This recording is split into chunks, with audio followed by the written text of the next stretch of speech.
নমস্কার বন্ধুরা, আশা করি আপনারা সবাই ভালো আছেন। আজ আমি বানাবো বড়ি দিয়ে নিরামিষ লাল শাকের রেসিপি। তো এটি আমি কিভাবে বানাই চলুন দেখে নেবেন। এমনিতে রেসিপি অতি সাধারণ, কিন্তু খেতে দুর্দান্ত সুস্বাদু।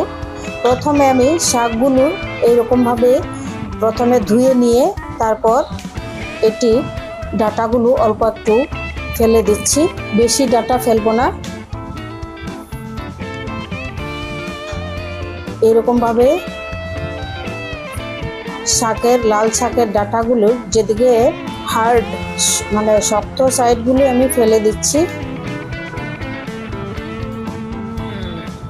আর এই শাকের মধ্যে প্রচণ্ড বালি থাকে, তো 10 বার আমি ধুয়েছি।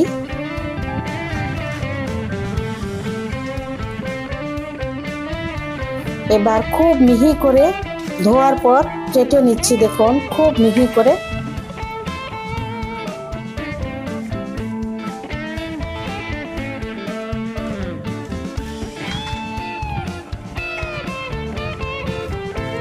দশ বার ধোয়ার পরও আমার শান্তি হচ্ছে না, মনে হচ্ছে আরো ধুলে আরো বেরোবে বালি।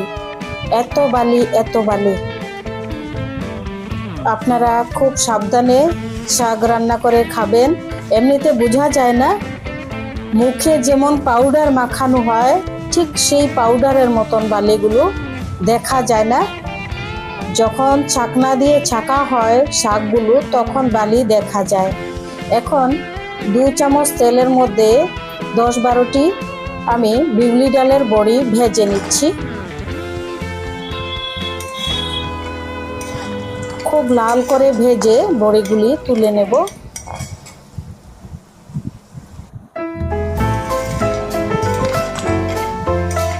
ভাজা হয়ে গেছে, এখন বড়িগুলো আমি তুলে নেব।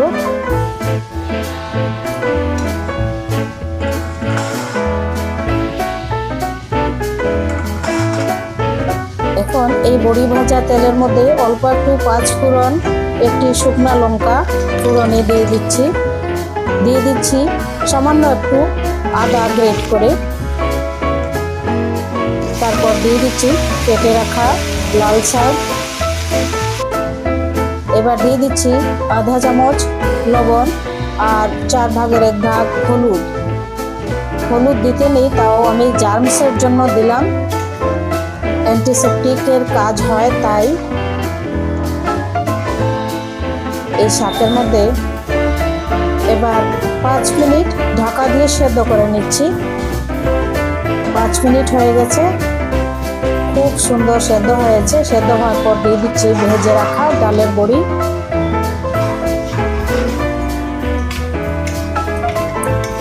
এখন আর 2 মিনিট এটি রান্না করে গ্যাসটি অফ করে দেব। এবার দিয়ে দিচ্ছি নামানোর আগে ঘি 1 চামচ, তারপর 2টি কাঁচা লঙ্কা, তারপর দিয়ে দেব আধা চামচ চিনি। চিনি দিলে তাহলে স্বাদটা ব্যালেন্স হবে। আধা চামচ চিনি হয়ে গেছে। শাক রান্না দারুণ সুন্দর। আপনাদের যদি রেসিপিটি ভালো লেগে থাকে চ্যানেলটি সাবস্ক্রাইব করবেন, লাইক করবেন, শেয়ার করবেন, কমেন্ট করে জানাবেন কেমন লেগেছে আপনাদের। এইরকম শাক যদি রান্না করেন খেতে অসাধারণ হয় খেতে। এরকম রান্না করে দেখবেন। আর লাস্টে ঘি দিবেন। বেগুনও দিতে পারেন, আমি বেগুন ছিল না তাই বেগুনটা দিতে পারিনি।